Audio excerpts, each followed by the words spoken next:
apa? Kah aku. Lah, mbok kira ngerti seni ngene iki mau kendangane cara ngendi? Embo. Banyuwangi. Mau apa? Tekok ki sekendang kleru lho. Sirahe gedhe isi lendut. Tekok karo Mas Denko kae. Kendangan Jangan iki. kaya ngono kok malah dikira. Lah kuwi kendangan Banyuwangi tak tung ngono-ngono. Banyuwangi apa, Mas? Banyuwangi kok ya. Banyuwangi meh tekan Bali dadi ketapang. Banyu butek ya. Bujuk raimu. Arek entuk nesu. Salah kok nesu. Bodoh ora. Bodoh ya padha. Kaya ngono kok malah nesu Banyuwangi gubuk Lah aku piye le? Versu Banyuwangi. Versu.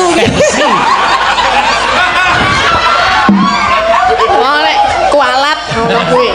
Iya. Ayo jogate yo ngeber. Entuk tak kena. Ngeber? Heeh. Ngene. Ngeber. Kaya bener kaya bebek kae. Joget kayak ngono. Ya aku sok diwarai sik ya. Diwarai sik. Oke. Ame ngene wae. Iya. Bang wis ngene kowe langsung ngeke.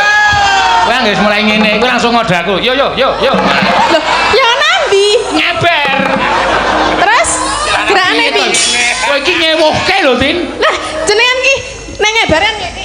Ah, kowe ra ngene. Ah. Kowe kowe mulai ngene. Ah jenengan? Lah aku yang ngetot ceneng burine. Teng. Nek ora ngono tengane. Piye? Ngene. Lah, Emah ora sudi. ora lho. Lah piye gerakane ngono podo? Aku ngerti aslimu kok kon ngene. Lah ngapa? Emah ya. Wong sengit ki ndule. Ora arep tak dulit. Ora tak dulitke. Ora langsung tak puk ngono ora tak dulit. Maksudnya Dan ya matur nyonya ndak kira ngono ndak sesuk nek ora ketemu ndak malah cerewet malah dilopa. Nyo, sayuto. Oke, siap. Matur. Hitung ndak berani aku ngapusi. Hitung sik. Masa ngitung nang kene? Ora apa-apa kok ben. Cekelke mikku. Hah?